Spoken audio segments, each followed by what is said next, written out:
اللہ الرحمن الرحیم۔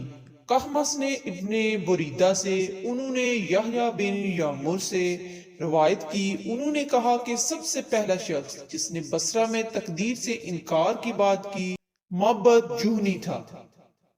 میں یحییٰ اور حمید بن عبد الرحمن حمیری حج یا عمرے کے ارادے سے نکلے۔ ہم نے آپس میں کہا کاش رسول اللہ صلی اللہ علیہ وآلہ وسلم کے صحابہ میں سے کسی کے ساتھ ہماری ملاقات ہو جائے تو ہم ان سے تقدیر کے بارے میں ان لوگوں کی کہی ہوئی باتوں کے متعلق دریافت کر لیں۔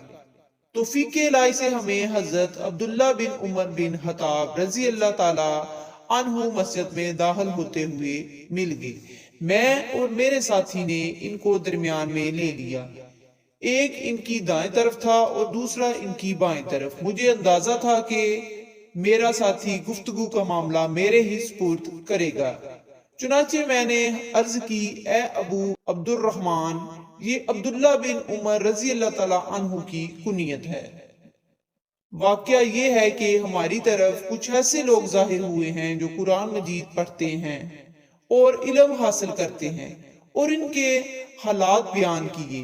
ان لوگوں کا خیال ہے کہ تقدیر کچھ نہیں، ہر کام نئے سرے سے ہو رہا ہے، پہلے اس بارے میں نہ کچھ طے ہے نہ اللہ کو اس کا علم ہے۔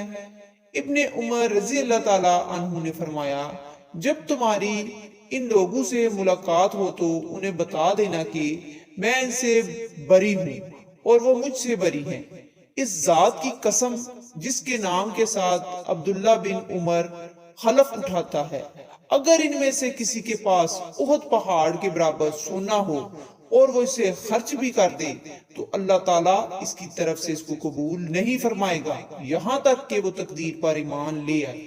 پھر کہا مجھے میرے والد عمر بن خطاب رضی اللہ تعالیٰ عنہ نے بتایا، ایک دن ہم رسول اللہ صلی اللہ علیہ وآلہ وسلم کی خدمت میں حاضر تھے کہ اچانک ایک شخص ہمارے سامنے نمودار ہوا۔ اس کے کپڑے انتہائی سفید اور بال انتہائی سیاہ تھے، اس پر سفر کا کوئی اثر دکھائی دیتا تھا، نہ ہم ان میں سے کوئی اسے جانتا تھا، حتیٰ کہ وہ آ کر نبی کریم صلی اللہ علیہ وآلہ وسلم کے پاس بیٹھ گیا اور اپنے گھٹنے آپ کے گھٹنوں سے ملا دیے اور اپنے ہاتھ آپ صلی اللہ علیہ وآلہ وسلم کی رانوں پر رکھ دیے اور کہا اے محمد صلی اللہ علیہ وآلہ وسلم، مجھے اسلام کے بارے میں بتائیے۔ رسول اللہ صلی اللہ علیہ وآلہ وسلم نے فرمایا اسلام یہ ہے کہ تم اس بات کی گواہی دو کہ اللہ تعالیٰ کے سوا کوئی عبادت کے لائق نہیں اور محمد صلی اللہ علیہ وآلہ وسلم اس کے رسول ہیں، نماز کا اہتمام کرو، زکوٰۃ ادا کرو، رمضان کے روزے رکھو، اور اگر اللہ کے گھر تک راستہ طے کرنے کی استطاعت ہو تو اس کا حج کرو۔ اس نے کہا آپ نے سچ فرمایا۔ حضرت عمر رضی اللہ تعالیٰ عنہ نے کہا ہمیں اس پر تعجب ہوا کہ آپ سے پوچھتا ہے اور خود ہی آپ کی تصدیق کرتا ہے۔ اس نے کہا مجھے ایمان کے بارے میں بتائیے۔ آپ نے فرمایا یہ کہ تم اللہ تعالیٰ، اس کے فرشتوں، اس کی کتابوں، اس کے رسولوں اور آخری دن یوم قیامت پر ایمان رکھو اور اچھی اور بری تقدیر پر بھی ایمان لاؤ۔ اس نے کہا آپ نے درست فرمایا۔ پھر اس نے کہا مجھے احسان کے بارے میں بتائیے۔ آپ نے فرمایا یہ کہ تم اللہ تعالیٰ کی عبادت اس طرح کرو کہ گویا تم اسے دیکھ رہے ہو، اور اگر تم اسے نہیں دیکھ رہے تو وہ تمہیں دیکھ رہا ہے۔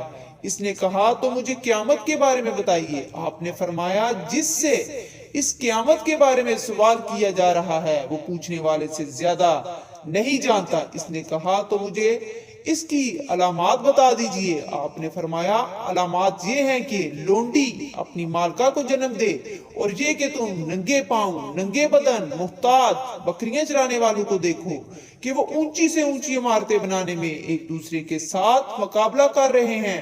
حضرت عمر رضی اللہ تعالیٰ عنہ نے کہا پھر وہ سائل چلا گیا، میں کچھ دیر اسی عالم میں رہا۔ پھر آپ صلی اللہ علیہ وآلہ وسلم نے مجھ سے کہا اے عمر تمہیں معلوم ہے کہ پوچھنے والا کون تھا؟ میں نے عرض کی اللہ اور اس کا رسول زیادہ آگاہ ہیں۔ آپ صلی اللہ علیہ وآلہ وسلم نے فرمایا وہ جبرائیل علیہ السلام تھے، تمہارے پاس آئے تھے، تمہیں تمہارا دین سکھا رہے تھے۔ صحیح مسلم حدیث نمبر 93، انٹرنیشنل نمبر 8۔ اے اللہ ہم سب کو ان احادیث پر عمل کرنے کی توفیق عطا فرما۔ صلی اللہ تعالی علیہ وآلہ وسلم۔